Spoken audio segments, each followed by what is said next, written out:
Ignore the noise that talks about everything except basketball. Ask yourself something simple.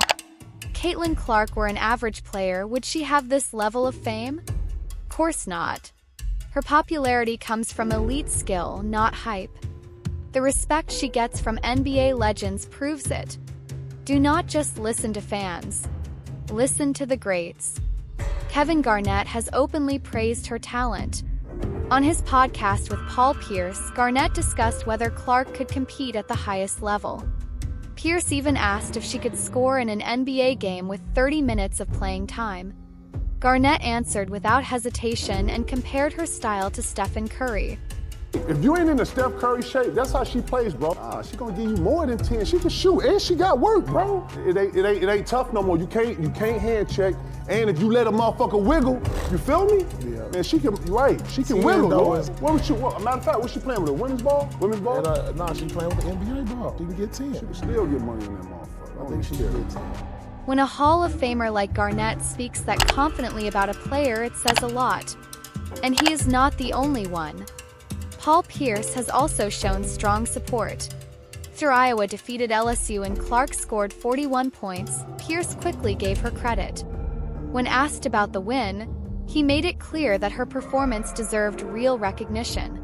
I mean, the obvious answer is Caitlin Clark, but let me tell you something. Before I get to her, I was mesmerized by her, and I will tell you this. This was the greatest performance I've ever seen in the NCAA tournament, girl or boy.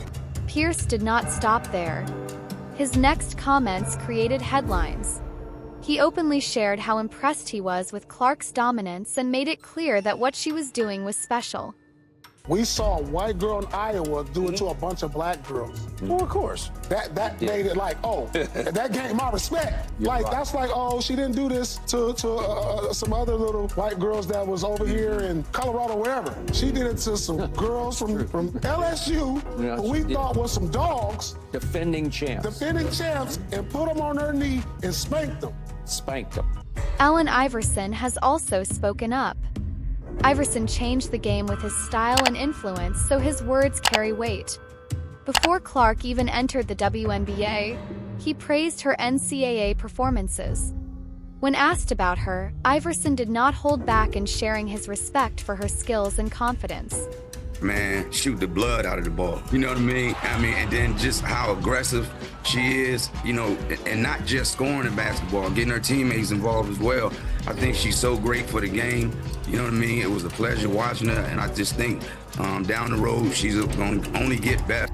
Clark's ability to create shots and set up teammates from anywhere on the floor makes her exciting to watch. Her deep shots from the logo remind many people of Curry, and her vision allows her to fire one-handed passes that catch defenses off guard.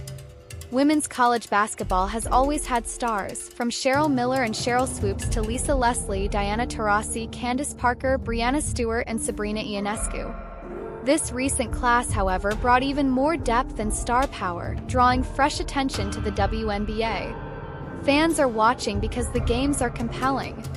Clark represents that shift. Her style attracts longtime fans and new viewers alike. Her record-breaking career at Iowa earned praise from Shaquille O'Neal, who even called her the greatest female college player ever. I'm going to go on record and say she's the best female collegiate player ever. Looking at her resume, it is hard to disagree. She dominated the Big Ten, becoming the only player to lead the conference in scoring and assists for 4 straight seasons. She owns the NCAA Division I all-time scoring record and set tournament marks for three-pointers and total points. Now in the WNBA, she is already making an impact. Her presence draws large crowds and boosts television ratings. That kind of attention has sparked debate, with some suggesting jealousy from peers. Clark has used social media wisely, growing her brand and endorsements to new levels for women's basketball. Still, she does not receive special treatment on the court, nor should she face unfair criticism for her fame. Her influence has helped raise the league's profile, something LeBron James acknowledged on his podcast when discussing her impact. The one thing that I love that she's bringing to her sport, more people want to watch. More people want to tune in. I saw for the first time that they had a chartered plane for the first time in their league history. You know, they flew private. That should be celebrated in its own right. For anyone that's, you know, in sports that's flown commercial or flown, you know, charter, that should be celebrated. And it's because of Caitlin Clark. Don't get it twisted. Don't get it fucked up. Caitlin Clark is the reason why a lot of great things is going to happen for the WNBA. LeBron's comments recognized not just her talent, but also the pressure she carries as a central figure in the league's future. Her rookie season with the Indiana Fever has included challenges, including a hard flagrant foul from Chicago's Kennedy Carter. Even so, support from NBA legends remains strong.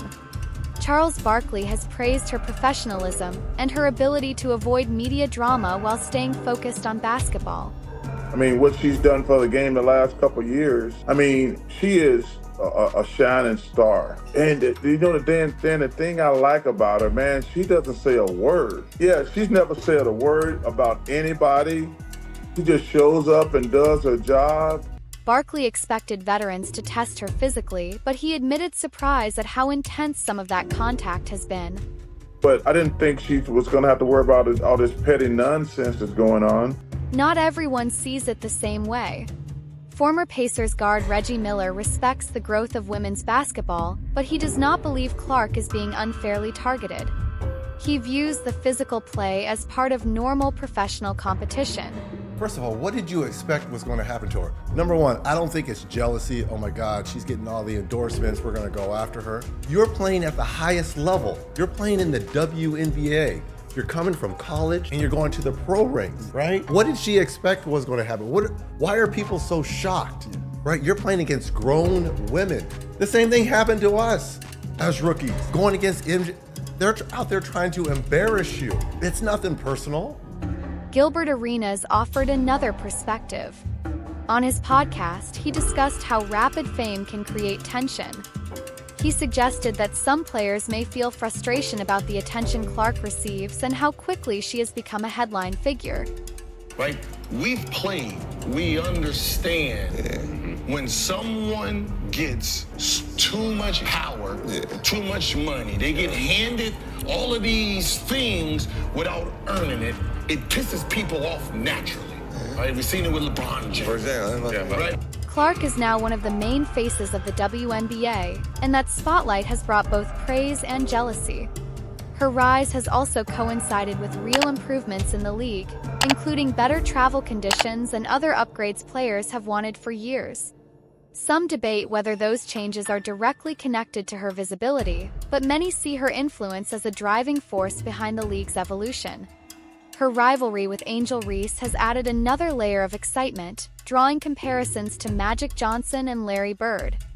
Their competition began in the 2025 NCAA Championship and has carried into the pros.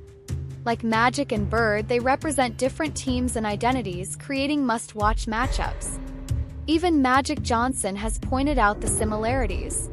Let me ask you about these WNBA players, Angel Reese, Caitlin Clark, who many are saying are the Larry Bird and Magic Johnson of the WNBA. Do you like that when you hear that? I like it, and they are. He also made it clear that both players are making a major difference in the league's growth. Clark and Reese are connected not only by their rivalry but by their journey into the WNBA.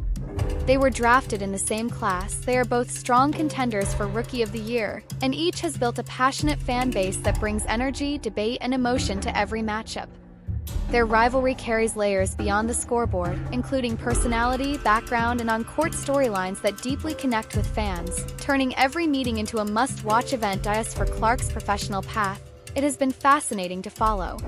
After reaching incredible heights in college, she stepped into a new challenge in the WNBA. The Indiana Fever have faced team struggles, and Clark has had to adjust to stronger defenders, faster pace, and more physical play. Through her first 13 games, she averaged 16 points, 6 assists, and 5 rebounds. Those are impressive numbers for a rookie, even if they do not always dominate headlines. What stands out even more is her steady development. She is refining her shot selection, sharpening her decision-making, and learning how to control tempo at the professional level. Her leadership is also visible as she communicates on the court and positions teammates for better opportunities. This growth process is exactly why so many NBA legends continue to believe in her long-term potential. They recognized her natural ability early, and now they are watching her adjust, improve, and reshape her game with the goal of eventually mastering the WNBA just as she once ruled the college stage. Like, subscribe, and share.